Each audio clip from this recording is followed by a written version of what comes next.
Alors, ensemble, la Sabbat la Boubouyaï, il y a le 2 août 2025, thème, la Betouké, le chrétien et la distraction. Alléluia. Amen.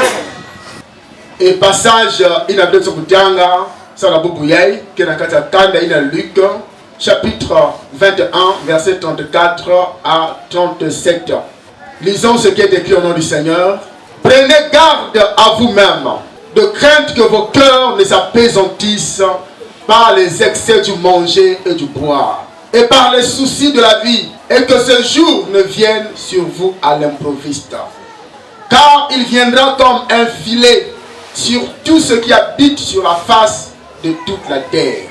Veillez donc et priez en tout temps, afin que vous ayez la force d'échapper à toutes ces choses qui arriveront, et de paraître debout devant le Fils de l'homme.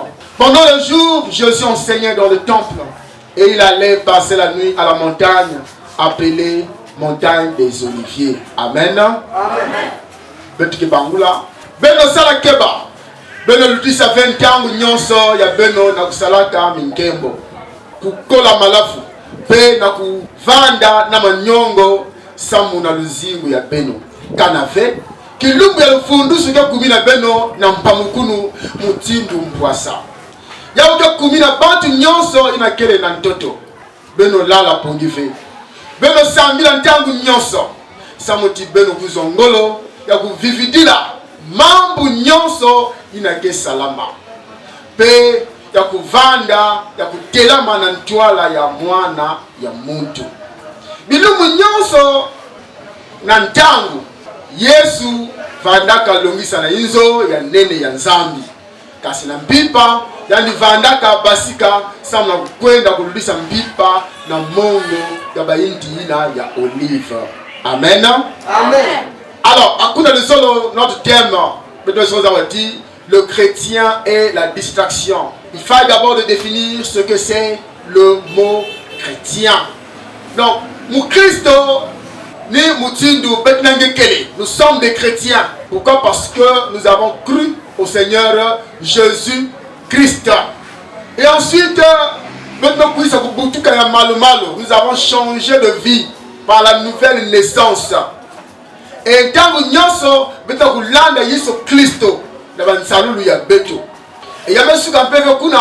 nous faisons partie, il y a du bundu, il y a un parce qu'un chrétien ne doit pas être quelqu'un d'isolé comme ça, mais il est attaché au corps du Christ.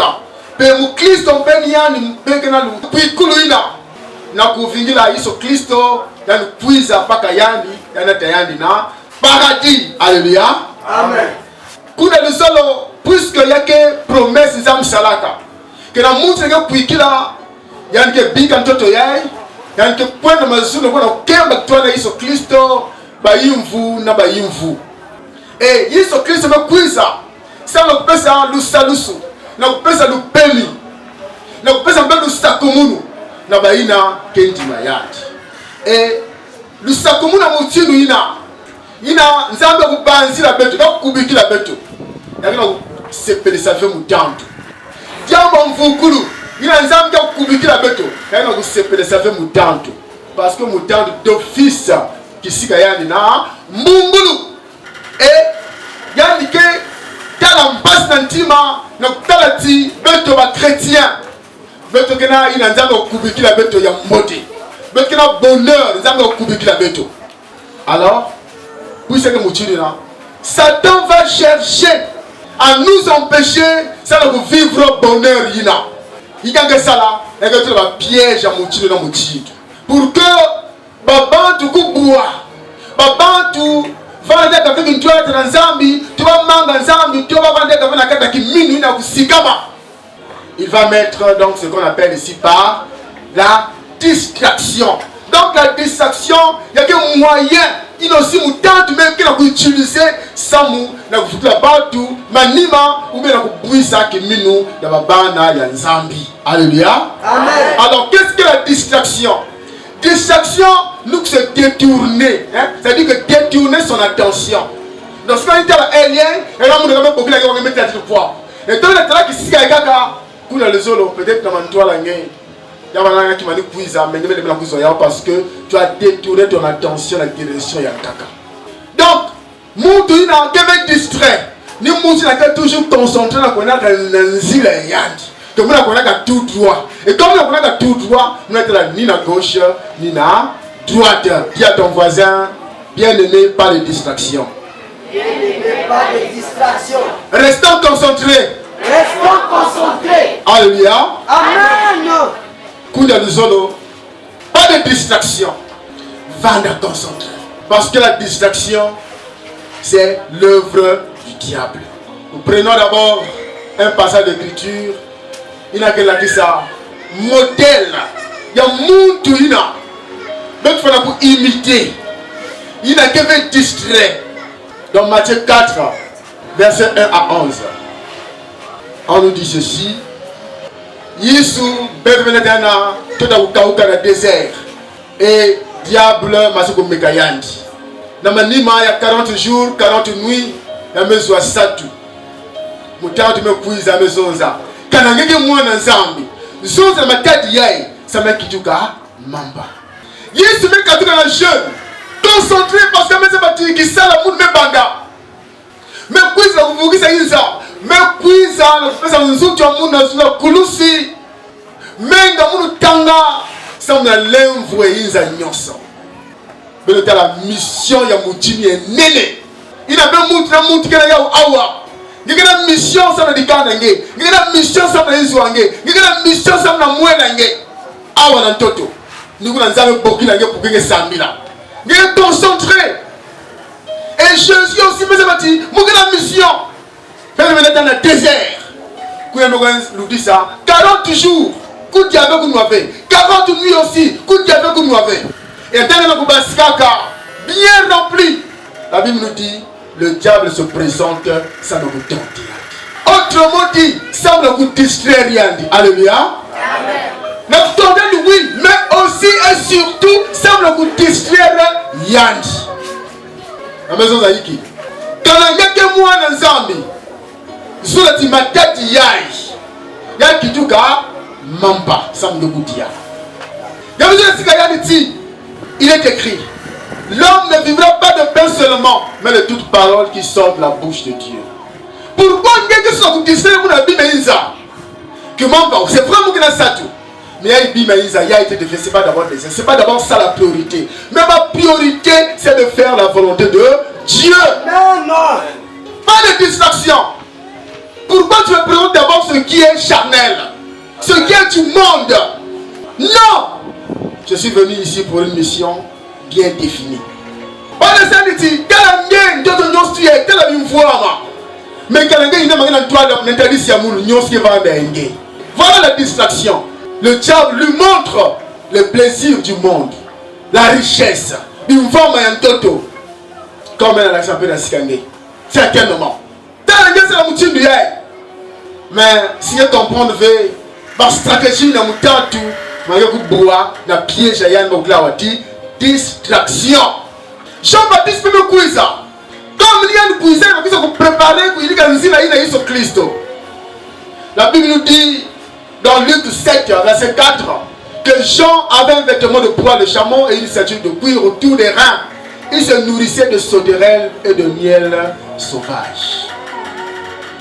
Prophète Jean le Baptiste. Yandi ni mbusu ya bipulu yani yidika enya na kuluata et yandi kudiaiki il se nourrissait des sauterelles man cancan na miel ma futa ba nyosi il a dit madia yandi tout ça pourquoi parce que y'a ce qu'on est distrait qui n'ont pas concentré. Bon vous avez dit non mais les gens vous ont l'os mais les gens vous ont sous mais les gens vous ont gombe je me contente il y a miel sauvage. Que non, on dirait fallait qu'on doit à tel modèle, tel qu'il est, tel super wax ou bien tel modèle. Non, je me contente na Boussouina, il y a du boulot. Pourquoi? Parce que pour Calvin, on a toujours concentré dans la mission Ayad. Alléluia. Amen. Dans le verset 33, on a ça. Jean-Baptiste, Vanda, coup de fait, m'a dit à Beto avant tout. Là, on a fait, m'a lafou, vous voyez? Donc, Yann Madiaïna, elle met de côté. Yann Malafou, elle met de côté. Il n'était pas là, juste Kaka Maza. Pas de distraction. Pourquoi? Parce que Yamanaka n'a mission. Alors, maintenant, toi en tant que chrétien, comment tu vis ta vie chrétienne?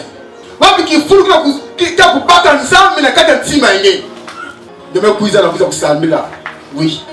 Mais ça me dit mais parfois il y a un ganda. Mais tu es ailleurs. Tu m'as dit que ici il y a des gata. Les adeptes du culte de dehors. Alléluia. Amen. Baba nzambi culte ya nganda. Ba ina ke bana na ba causerie ya ba.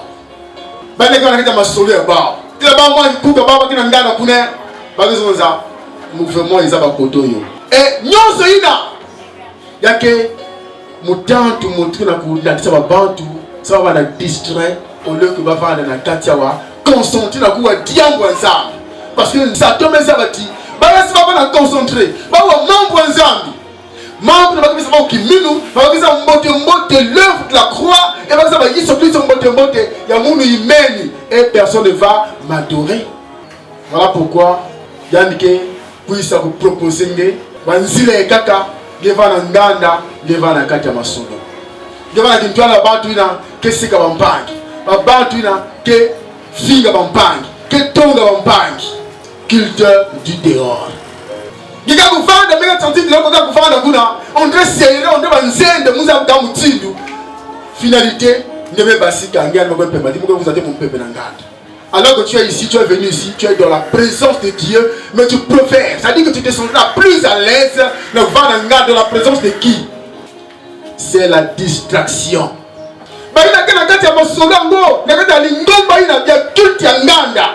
Les adeptes, les partisans du culte de terror.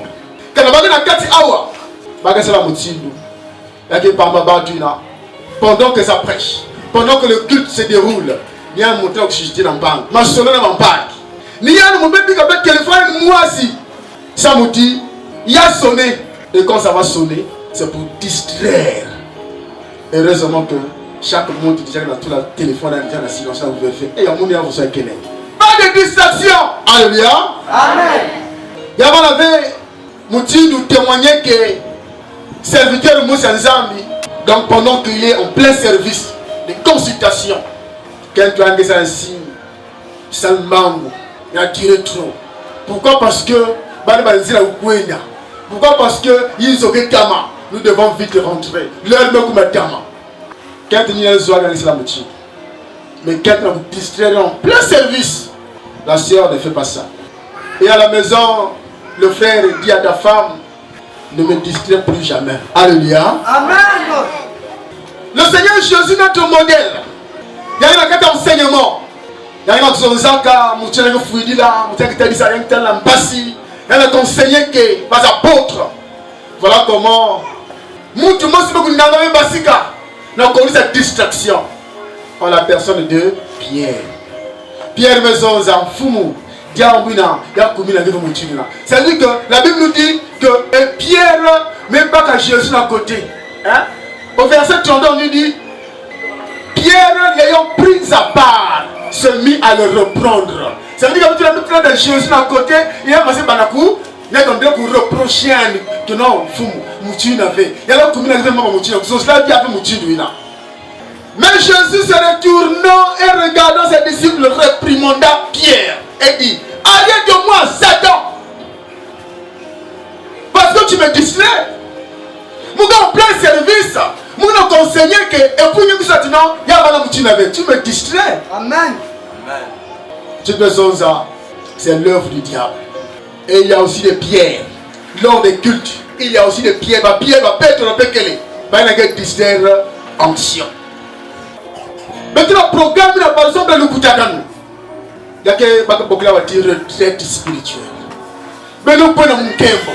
Pour aussi, quand on va tu vas avec donc Kubama, bah vous dans la moto, dans la caisse à mon voile tu vas. Amen. Donc c'est la défilé de mode. C'est la distraction. Il y a des moutures qui ont été là, la mouture m'a pas là. Et ma femme est là, c'est le ton d'empane. Il y a un petit là, il faut ah. C'est la distraction. Tu n'es pas parti là-bas pour voir, pour contempler, pour apprécier. Mais tu es allé là-bas pour être dans la présence du Seigneur. Amen. Amen. Et nous ne sommes pas une église. Il n'y a que les tirs. Mais nous avons le Koutakano. Mais nous avons Kakaba, danse, le folklore. Mais tant de prière que moi, tant de méditation que moi. Le diable est en train de régner dans plusieurs églises. Mais maintenant, méditation. On ne donnera jamais accès au diable. Amen. Amen. On va fermer toutes les portes. Amen. Chers bien-aimés, la Bible nous dit dans Romains 12, verset 2, que ne vous conformez pas au siècle présent, mais soyez transformés par le renouvellement de l'intelligence. Mais maintenant, en tant que chrétien, maintenant on avait un rythme à le monde. Maintenant un rythme un peu via longue. J'ai connu un groupe de chrétiens, donc ma soeur, mon frère, l'église, ma ça là, ristourne mon anniversaire. Parce que vous bien le quantième, le 2 août, l'anniversaire de Nani, que nous la sœur Diane, je connais Diane, je connais Noir, je connais Bina. Ça veut dire que vous avez l'anniversaire de Nani, je connais la fête de Yandina. Au fur et à mesure, on se ristourne nos anniversaires. Jamais ristourne, il y a intercession, il y a ma prière, que vous avez une assemblée, vous avez intercédé. Il y a mais ristourne, la distraction. Nous avons dit dans le monde, vous avez dans l'église, sans comprendre que c'est le diable donné de distraire les enfants de Dieu pour que ma grâce. On avait sauvé. Et cette façon de faire, même dans Job 1 verset 4, la Bible nous dit, ses fils, donc les fils de Job, allaient les uns chez les autres et donnaient tour à tour un festin. Et ils invitaient leurs 3 sœurs à manger, à boire avec eux. Cela la ronde. On n'interdit pas de boire et de manger. Par exemple, mais ça c'est ma priorité. Est-ce que le cas de Mamie et cela il y a fait une œuvre diable, ça nous distraire pour que Dieu va la concentrer. Pour que les jeunes et dans cet exemple que je venais de prendre, il y a un anniversaire. L'esprit, bébé ça mon programme jeune, qu'il fallait sortir hors de Pointe-Noire. Dans ma fidèle. Quelques fidèles qui passent ensemble, dès qu'on est hors de la ville. Mais la Katia Bar, il y a aussi ma servante. Zola vendre la jeune. Mais pas quoi pourquoi? Parce que on a comme péché. Jour la jeune boit quand un jour il y a anniversaire en Goïna. Maintenant la distraction qu'on a besoin. Tu vas te dire que oh ma jeune même année ça fait. Même jour la qui n'a pas de lancer jeune on va vendre. Mais pour l'instant, il y a beaucoup là, coup de yana noir. Il y a beaucoup de boire. C'est-à-dire que vous tardez vous signez bien. Sans prendre des erreurs de compte. Comme tu es en bonne santé, nous ce qui est bien, et tu te dis que tout va bien. Que le diable qui est présent. Mais c'est un esprit qui te manipule. Tu es déjà son serviteur ou sa servante, bien son esclave. Évitons la distraction. Alléluia. Amen. Nous sommes dans la mondialisation, côté technologie, mais comme avancé. Boubouyaï, calmez. Mondial niveau avec la distraction. Il y a le fungul la bête par Facebook. Il y a le fungul la bête par TikTok. Aïe aïe aïe. Dans le sambou le gars fait, il y a pour la concentrer dans Facebook, la TikTok. Et qu'est-ce que tu regardes? Ma vidéo il a un bon gars qui a aussi fait la qui minouangé, toi qui tu as dans Zambi. Il ne même pas. Quand tu as la scène, ma divertissement, il y a une blague à bao, il y a une vie à bao, il y a aussi il y a Manzambongo, il y a un bénéfice sur le plan spirituel. Il y a perdu de le temps, il y a perdu le méga. Et pour rattraper tout ça, pour éviter que Manzambongo ait des distractions, il y a une vidéo où il y a des gaming. Alors de voir que les babans dans le bisag Nzambi. Quand on compte il y a ça même utiliser ça dans le discours dans Nzambi. Babisa Nzambi aussi que conduit c'est bon. les enseignements, les vidéos et les prédications, pour que ensemble, on est distrait dans les vidéos et les quand on va concentrer dans la prédication de la Facebook en Angola. Amen. Amen. Mais pendant que va servir dans les amis, que la police dans la vidéo, quoi raisonnement maintenant il va servir le diable. Qu'il y a le matalana. Matalana Facebook. Il y a un gars qui est longue, il y a un gars qui est bien. Ce sont les serviteurs du diable. Mais si nous ne fournissons pas contenu, il va mettre le diable ensemble et l'évangile. Mais les enfants de dimanche vont s'endroyer, ils vont se la boutique, ils vont se fungula. Pourquoi qu'on a combien dans quelle vidéo? Sinon, je vais aller être entré. Je vais filisaka, je vais tout boire là, je vais faire la zandu. Mais zandu, on va faire un magasin, une boutique à Kengaïri. Attends, moi, je vais te dire ça, moi, Mbisi. Tant que je te dis ça, moi, Kaliki, il y a plus de boutique, il y a Kélevé, quand Kengaïri. N'a pas vu les gars. Voilà mon chien, finalité qui va te passer pour Konda. Que fois 7, je jeune a forcé. Oui, il y a des gens qui ont passé au sommet, la Texas, ils ont fait un quelqu'un il y a aussi des matériaux de construction, il y a des ciment, il y a des pelles, des râteaux, des soca, c'est peut-être pour aller braquer, c'est pour aller tuer. Nous devons savoir quoi fournir dans ma bande d'ensemble pour que ma côte avait la katia, Koutia, ma bimaïna, me fera la que disturba. Avec l'internet, comme aussi avec Canal Plus, ma série, mais comment Kini Nyamba. Ah, tant moi la carte de fou, moi ma carte de fou, la télé Mouchibi. Et la série, là je ne peux pas bouger. Il faut monter à côté, Canal, on peut monter. Cardinaux. La distraction et la séance de notre cadeau. Amen. Ah, coup de l'usolo. Nous avons le diable de manipuler. Donc, nous avons le diable de créer des occasions, tout. Donc, empêchez pas l'ensemble, nous avons concentrer dans l'église, nous sommes jeunes. Le diable, il est là. Il est rusé. Maintenant, si nous sommes vigilants, nous comprenons qu'il y a des pièges. Ça doit dire non. Mais il dit d'abord le Seigneur. Alléluia. Amen. La calamité.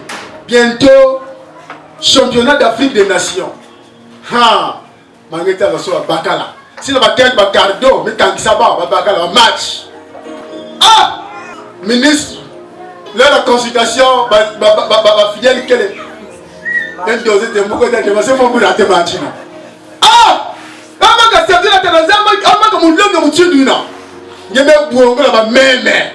La distraction. Le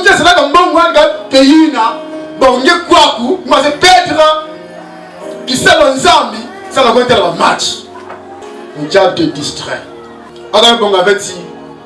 Peut te remplacer. Qui sont dans la distraction. Le Seigneur nous invite à être concentrés. Pourquoi nous devons éviter d'être dans la distraction? Parce que la distraction refroidit notre foi. Parce que la distraction, elle va faire Tomingi. Et puis, il y a que ça là, il va être vigilant. D'un côté, il y a un voleur qui a puissé. Il y a la vie. Il n'y a pas de qui m'a dit de continuer. Dans le dossier, il y a une révélation, il y a une affaire claire. Mais pourquoi? Parce qu'il y a une distraction et le voleur profite. Dans le moment où il y a perdre vigilance. Dans Jean 10, verset 10, on nous dit que le voleur ne vient que pour dérober, pour égorger, détruire. Donc, il y a une distraction. Soit au moment de prière, le voleur profite. Nous avons une soeur, Mani Texas Campagne. Il y a la Texas, il y a un Texas. Nouvellement arrivé dans la table en panque. Et le voleur met la tienne, il y a un mouton mal mal. Il va nous distraire. Pendant que ça, dans solo, pour un bon, tu vas un bon, il y a éloigné quelque part. Alors, pendant qu'il y a une zone, il y a du kwaku, il y a quelqu'un qui veut contourner, il y a un bon qui va dans la peau. Il va soutirer 30 000.